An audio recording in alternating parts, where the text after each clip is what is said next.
Hi guys, and welcome to your daily tarot reading for Monday the 22nd of April 2019. It's a pleasure to be with you today. I'm using the Cosmic Tarot by Norbert Löscher. Let's have a look at what the cards want you to be aware of. And while I'm shuffling the cards, I just kind of tune in and ask the cards, what is the day going to be about? What are we going to be working with? And how can we make the most of that energy and use it to our advantage? So let's have a look at what the cards have to say on that. Got the Empress, the Chariot, and the Three of Wands. The Empress is the third card of the major arcana, so she represents a major theme. She represents motherhood, she represents new beginnings, and she represents giving birth, new life, starting something that has a life of its own. We can see the world here. She's like the Earth Mother. She is the force that brings life into the world and that then sparkles on its own.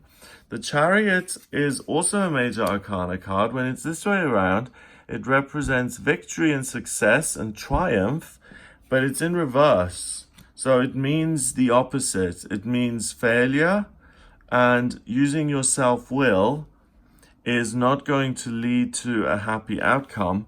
And then we've got a minor arcana card, which is more of a fleeting energy. It's the Three of Wands, and that also means using your will, your ideas, your intellect to look to the future and to see what you're going to do next.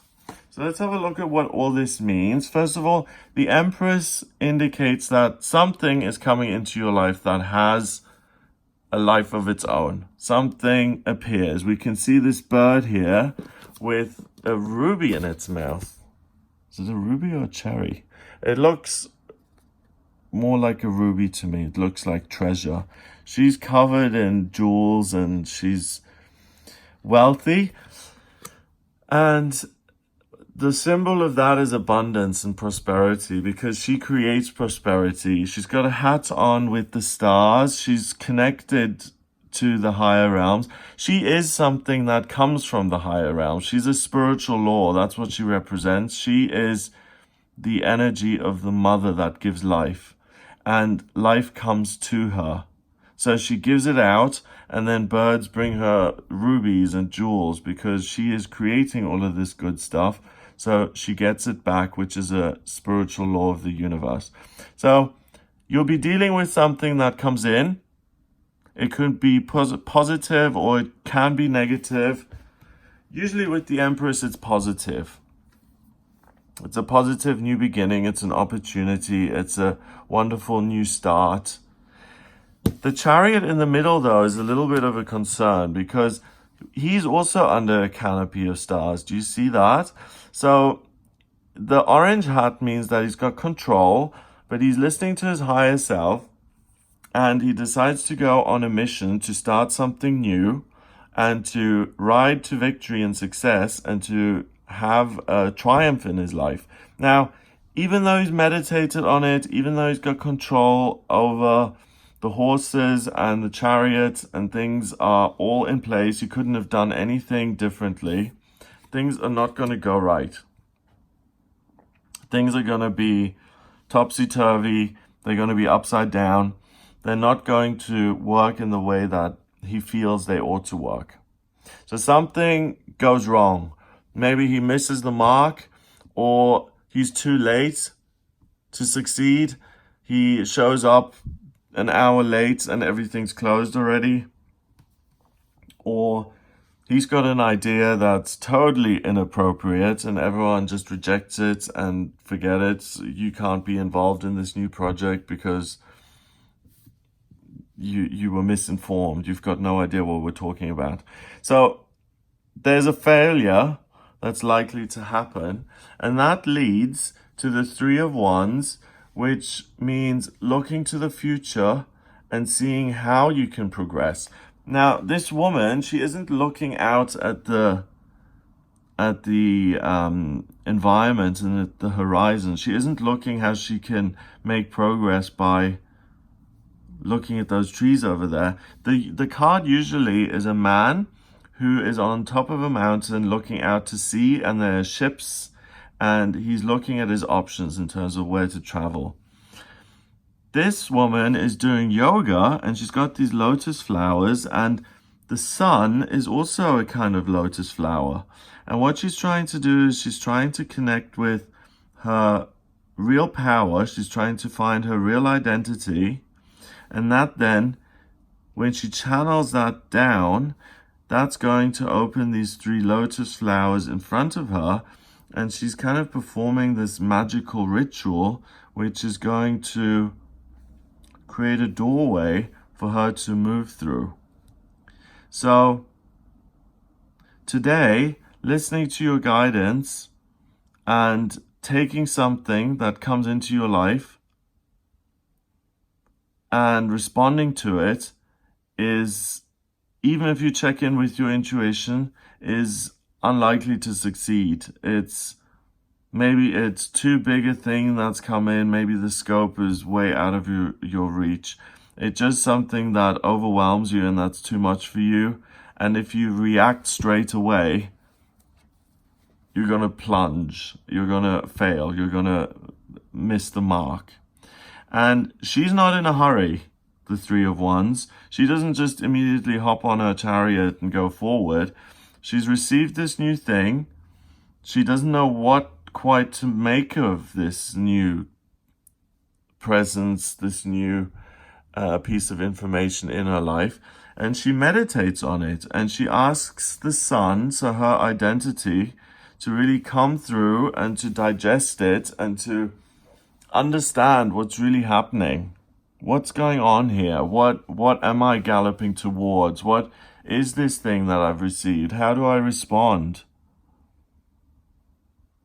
Like a relative who you haven't heard from and who's cut off the family for 20 years suddenly makes a phone call today, and you immediately assume, oh goodness, he's back, and you make arrangements, and you think everything's going to be the way it was before, and you make an arrangement to meet for dinner, and you go for dinner, and you're totally encouraged, and you show up at the dinner, and he stands you up. He doesn't show up. And you're like, what on earth? Why would he be silent for 20 years and then reach out and then do this to me? So it's something that's incomprehensible. It's something that's out of your control. What you can do is, rather than react immediately, you can try and take in what's happening and let it kind of gestate within you. Kind of let it grow and see what your inner sense says about it. Check in with your higher self, but check in with your body, your experience. How does this make you feel? Does it give you a sense of unease? Does it give you a sense of, if I move in this direction, these flowers are going to open and they're going to thrive and blossom?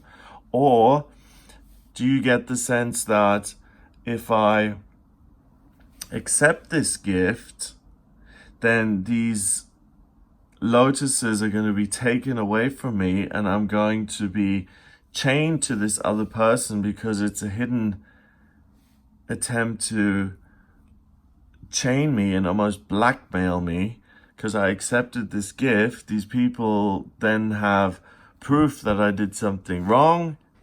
Let's say you're a politician and you're not supposed to accept gifts, and you get this wonderful thing coming in. You just go, okay, great, let's have it. And they then have proof of that. They've recorded it, and they go to the papers and they say, look how corrupt this politician is. So it's something that you can't figure out just by yourself. It's something that you need to let your intuition guide you on. And if it feels dangerous, and if it feels uncomfortable, or even slightly problematic, or it just gives you a feeling of meh or naff, then reject it. Don't start something new. Don't go galloping off, especially when it comes from an outside source. When you get a feeling of excitement, hooray, this is wonderful, this is amazing, then move forward with it, and it's very likely that you turn this around and that you do move towards success. But you've got to use all three of your senses. You've got to use your intellect, you've got to connect with the higher self, and you've got to connect with your body and how you feel in every cell. Now, when you have to check something that deeply and that thoroughly, there's a lot of room for error. Because sometimes you use your intuition and it's not right. Sometimes you listen to your body and it's like, oh, that wasn't guidance, that was just heartburn.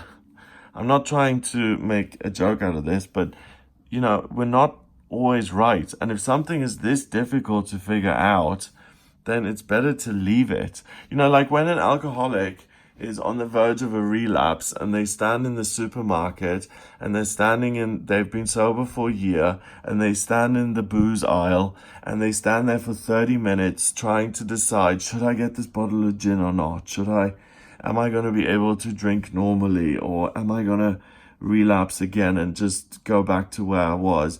If it's that much of a decision, if you're standing there for 30 minutes, you're better off backing off. And the one thing that we do have that's on your side is the Empress. So rather than letting other people create things for you and then responding to those things, why don't you try and create something on your own?